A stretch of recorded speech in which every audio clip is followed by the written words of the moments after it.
Olá, meus caros, vamos mostrar para vocês a Igreja Adventista do Sétimo Dia da cidade. Hoje, por conta do lockdown, os sabatistas não puderam guardar o sábado dentro da sua própria instituição. Como é que fica uma situação dessa? Pois é, né?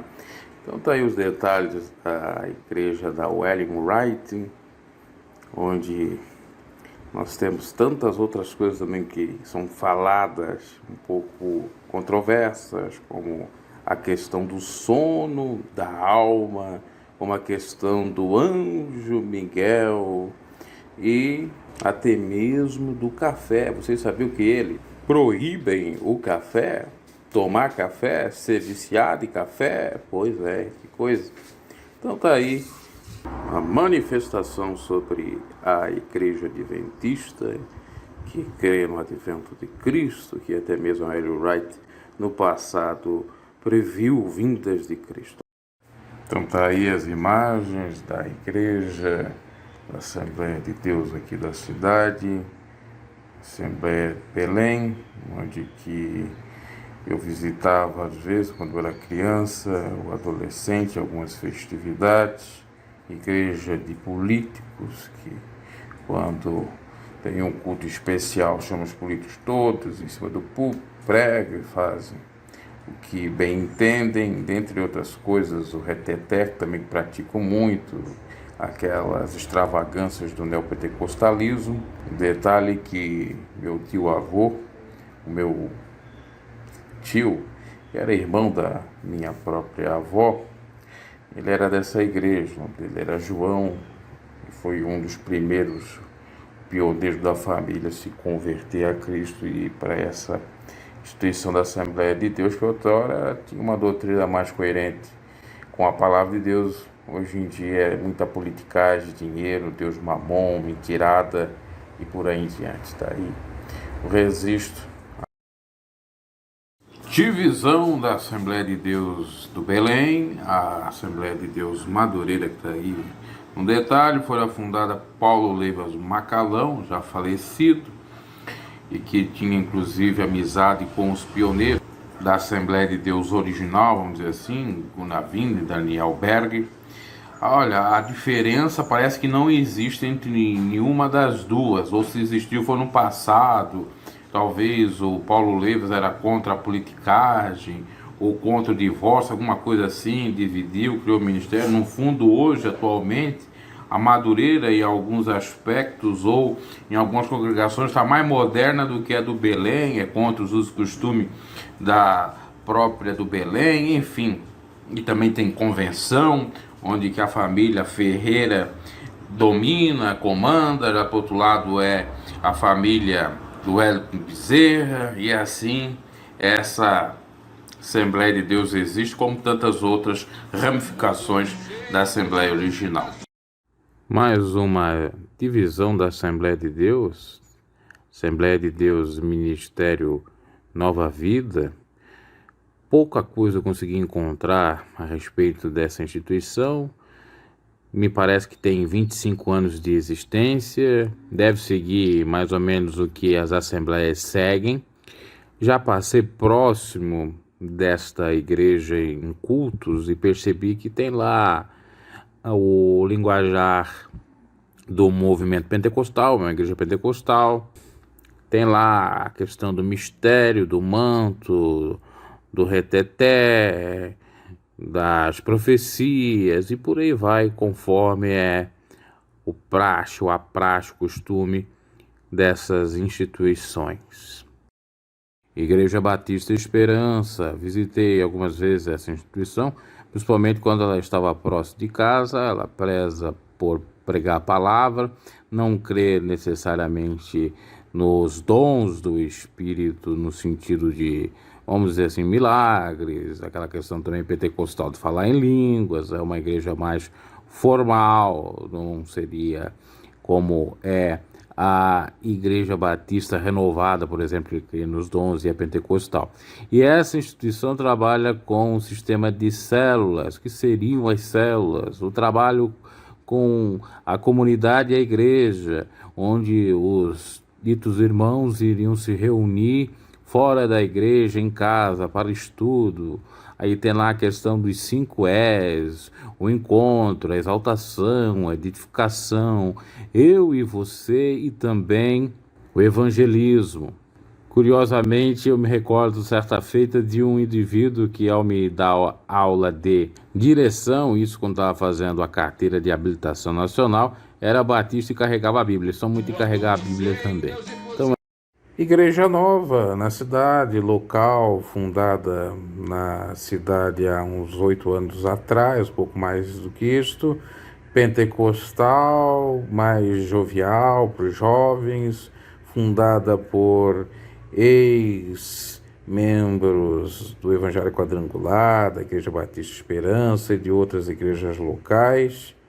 Uma igreja aí bastante para os jovens, como já disse, tem poucos membros, mas quando eles faziam ali suas ministrações, tinha bastante gente, eu digo antes, porque agora nós estamos vivendo a pandemia. Então é isso.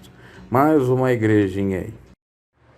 Conhecida como a Igreja do Véu, a congregação cristã do Brasil ou no Brasil, ela é a pioneira do movimento pentecostal, fora criada em 1910 pelo então italiano Francisco. Muitas doutrinas são parecidas à da maioria do movimento pentecostal tradicional. Tem algumas peculiaridades, por exemplo, o pecado para a morte, por exemplo, só eles são salvos, por exemplo, não são permitidos seus membros pregar em praças e tantas outras coisas que eu já até mesmo citei no canal. Tá aí o registro da Igreja do Véu, que atualmente está um pouco mais moderna do que era outrora.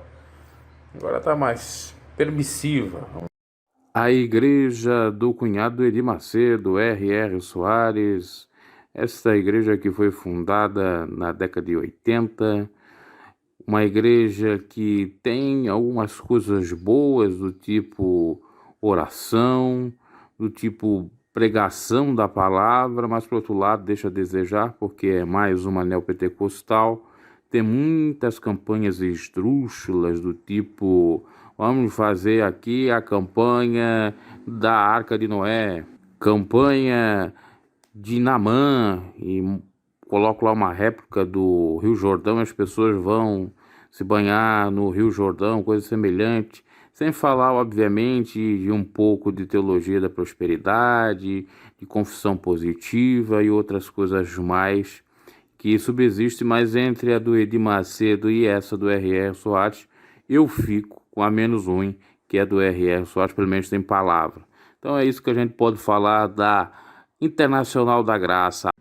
Aí está a Igreja Evangélica, pioneira do movimento da Reforma, que vem com o nome de Evangélica, criada a partir das ideias de Martinho Lutero, as 95 teses, na qual ele asseverou contra a Igreja Católica. Não tem muita diferença em algumas ritualísticas da Igreja Católica, tanto é que o próprio que lidera, ou é o considerado pastor, entre aspas, usa batina e é chamado sacerdote, usa-se cruz, e dentre outras coisas nitidamente católicas, como velas também.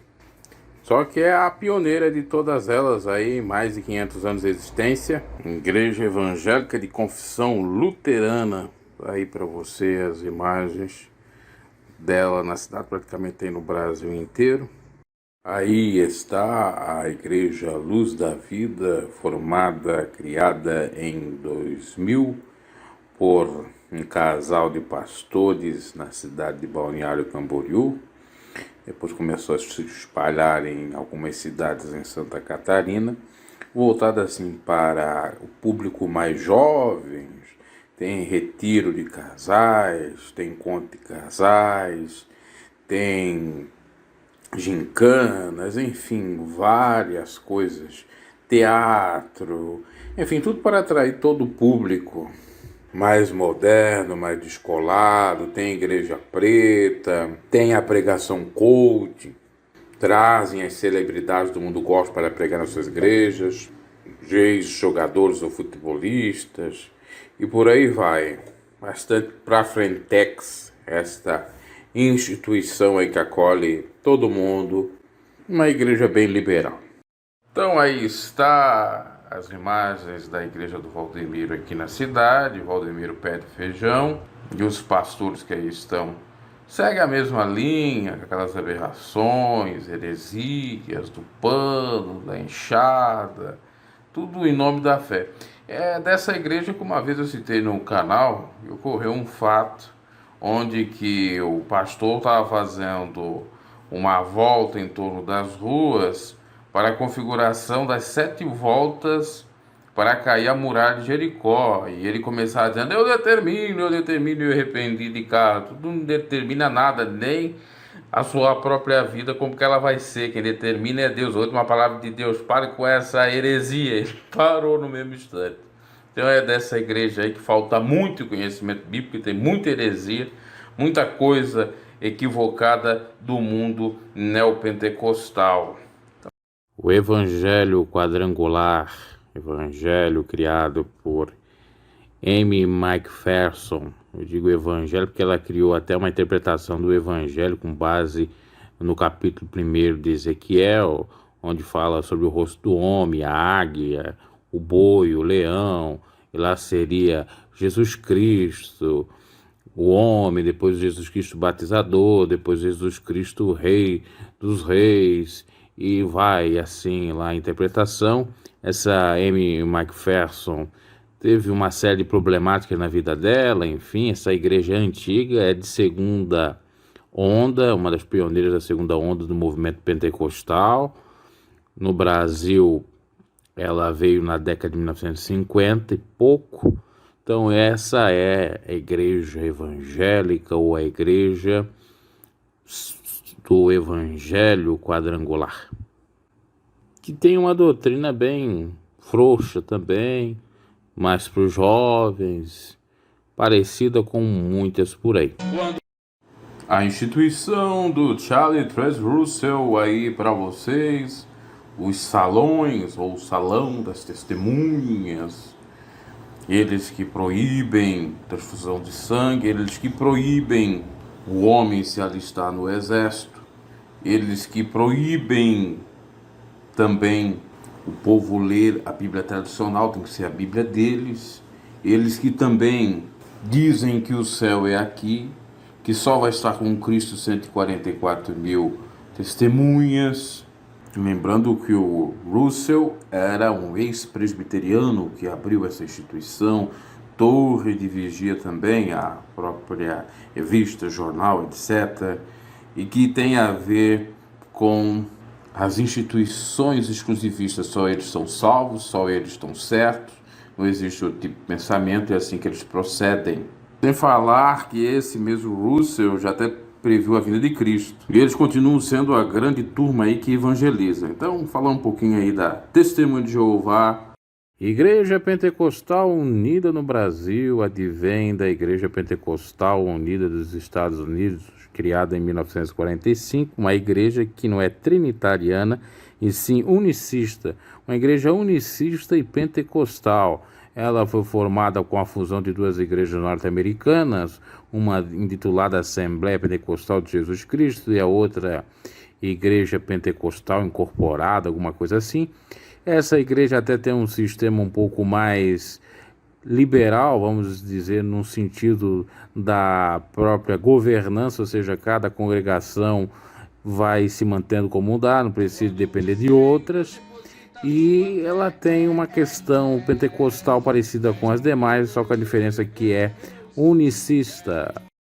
Essa é a universal, a grande igreja da opulência, da riqueza, do Templo de Salomão, da Fogueira Santa, a pioneira do neopentecostalismo, criada em 1977 por Edir Macedo e também com seu cunhado R.R. Soares, a Igreja das Campanhas Esdrúxulas, com unções de vários tipos, da vassoura, a campanha do sal, a terapia do amor, a sexta-feira lá do descarrego e por aí vai. sem falar da grande riqueza do senhor Edir Macedo com a sua igreja. Claro que ele conseguiu, com o dinheiro dos fiéis, ter aí uma rede de televisão, uma rede radiofônica, além de um partido político no qual o presidente da República e sua família estão filiados, e ainda, claro, um banco. Tudo isso o senhor Edir Macedo conseguiu na igreja que tem como símbolo a pomba do Espírito Santo, mas o Espírito Santo está um pouco longe, até porque o Edir Macedo fica dizendo que o Espírito Santo tem que dar dinheiro. Ah, não é dar dinheiro, é impulsionar as pessoas a dar dinheiro. É isso aí. Aí está a igreja do Alexandre da Rosa, um ex-IPDiano que pregava inclusive na minha cidade, de Santa Catarina. Ele que tem a sede em Curitiba. A igreja Visão Missionária, ela segue quase as mesmas coisas aqui na IPDA. Tem revelação, tem profecia, tem de tudo. Um detalhe curioso é que na minha cidade, em 98, 99, por ali, teve um racha, vamos dizer assim, por questões ou doutrinárias. Na realidade, eu acho que era até da dirigência que estava governando de uma maneira equivocada. Então, uma membra da IPDA foi falar com o Alexandre da Rosa para trazer essa igreja que aí está, que era acho que em outro local, para a cidade. E a primeira visão missionária na cidade foi formada por ex-IPDianos descontentes, IPDianos daquela igreja que eu mostrei no outro vídeo lá. E agora, atualmente, esses ex-IPDianos voltaram, alguns para IPDA ou estão em outras igrejas. Então tá aí o registro.